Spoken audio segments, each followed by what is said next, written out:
सो Tata consumer जो एक large FMCG company pending थी, जिसका एनालिसिस पेंडिंग था, उस बिजनेस का एनालिसिस करेंगे हम इस वीडियो में। सो रिजल्ट से अगर हम स्टार्ट करें, टाटा कंज्यूमर का जो रेवेन्यू ग्रोथ आया है इस क्वार्टर में वो करीब 12% का आया है compare to last quarter. Margin इनके इम्प्रूव हुए हैं 15% पे, 14% के मार्जिन थे लास्ट क्वार्टर में। देन नेट प्रॉफिट अगर हम देखें तो 24% की इनकी नेट प्रॉफिट की ग्रोथ आई है। सो ओवरऑल अगर हम नंबर्स देखें तो अच्छे नंबर्स हैं। सेल्स ग्रोथ 12% है, मार्जिन इंप्रूव हुए हैं आपके, एंड नेट प्रॉफिट में एक बहुत ही रोबस्ट ग्रोथ आई है 24% की। सो ओवरऑल अगर हम टाटा कंज्यूमर का बिजनेस देखते हैं तो काफ़ी वेल डाइवर्सिफाइड बिजनेस है। अलग अलग सेगमेंट में ये कंपनी डील करती है। जैसे अगर हम इनका कंज्यूमर बिजनेस देखें तो फूड्स में इनके पास टाटा संपन्न, टाटा सॉल्ट करके ब्रांड्स हैं जो मल्टीपल प्रोडक्ट सेल करते हैं।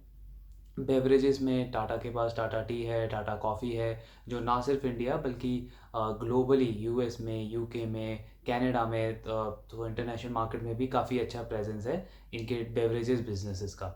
देन इंडिया में जो स्टारबक्स है उसके साथ टाटा कंज्यूमर का जॉइंट वेंचर है। तो जो भी सेल्स होती है उसमें टाटा कंज्यूमर को काफ़ी अच्छा कंट्रीब्यूशन मिलता है। दोनों का आई थिंक 50-50% का दोनों का जॉइंट वेंचर है, टाटा कंज्यूमर एंड स्टारबक्स। सो काफ़ी ज़्यादा डाइवर्सिफाइड बिजनेस इन्होंने अपना रखा है, एंड इसका कंपनी को बेनिफिट भी हुआ है क्योंकि अलग अलग सेगमेंट में इनके market share gains on a consistent basis होते रहे हैं। सो मेजॉरिटी जो ग्रोथ आई है इनकी इस क्वार्टर में, वो इनकी जो फूड बिजनेस है उससे आई है। करीब 24% से इनका ओवरऑल फूड बिजनेस ग्रो हुआ है। जो टाटा संपन्न ब्रांड है वो दालों से लेके आटा चावल हर एक सेगमेंट में धीरे धीरे उस ब्रांड ने अपने आप को एक्सपैंड किया है, और आज काफ़ी अच्छा ब्रांड बन गया है वो टाटा कंज्यूमर के लिए। करीब 51% की ग्रोथ जो है वो इनकी सिर्फ टाटा संपन्न वाले बिजनेस से आई है। इसके साथ में टाटा सॉल्ट ने काफ़ी अच्छा किया है, बाकी के जो फूड बिजनेसेस हैं उनसे भी काफ़ी अच्छी ग्रोथ आई है। देन बेवरेजेस बिजनेस ने भी ठीक ठाक परफॉर्म किया है, 14% के आसपास की ग्रोथ आई है इनके इंडिया के बेवरेजेस बिजनेस में, जिसमें जो हिमालयन वाटर है, मिनरल वाटर, वो भी इंक्लूडेड है, टी एंड कॉफ़ी वो भी इंक्लूडेड है। टाटा ग्लूको प्लस जो है इनका एक एनर्जी ड्रिंक है, उसमें भी करीब 60% की ग्रोथ आई है। सो ओवरऑल अगर हम ग्रोथ देखें अलग अलग प्रोडक्ट का, इंडिया में स्पेसिफिकली काफ़ी अच्छा बिजनेस रहा है, काफ़ी अच्छा परफॉर्मेंस रहा है इस कंपनी का। यूएस बिजनेस या इंटरनेशनल बिजनेस ओवरऑल देखें तो वहाँ पे स्ट्रगल कंटिन्यू है। वॉल्यूम ग्रोथ इनकी नेगेटिव रही है इस क्वार्टर में भी, बिकॉज इन्फ्लेशन का जो इशू चल रहा है, रिसेशन का जो इशू चल रहा है इन डेवलप मार्केट्स में, उसकी वजह से इनका जो कॉफ़ी का बिजनेस है या टी का बिजनेस है उसमें बहुत अच्छी नेगेटिव ग्रोथ आ रही है। ग्रोथ तो है ही नहीं, बल्कि नेगेटिव ग्रोथ आ रही है इनकी इंटरनेशनल बिजनेस में।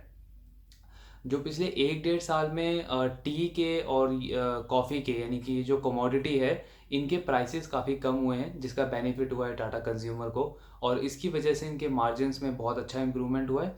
इसके साथ में जो प्रॉफिटेबिलिटी है कंपनी की, नेट प्रॉफिट ग्रोथ, उसमें हमने देखा कि 24% की ग्रोथ आई है।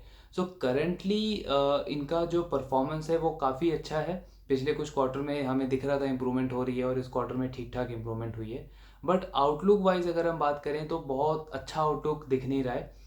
बहुत अच्छा पॉजिटिव कमेंट्री नहीं आई है मैनेजमेंट की बेसिकली, बिकॉज मैनेजमेंट की कमेंट्री जो है उससे आपको आइडिया लगता है कि आने वाले क्वार्टर्स जो हैं वो किस तरीके की परफॉर्मेंस शो कर सकते हैं। बट अभी भी मैनेजमेंट ने ये कहा है कि वो कॉशियसली ऑप्टिमिस्टिक है। तो ये जो वर्ड है कॉशियसली ऑप्टिमिस्टिक, ये मैं पर्सनली पिछले 3-4 क्वार्टर से हिंदुस्तान यूनिलीवर के कॉन कॉल में भी देख रहा हूँ, एंड सिमिलरली बाकी एफएमसीजी कंपनीज भी अब इसको धीरे धीरे फॉलो करने लगी हैं।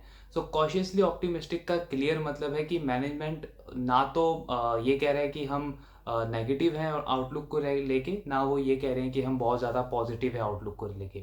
कुछ पॉइंट्स हैं जैसे कि रूरल रिकवरी हो रही है।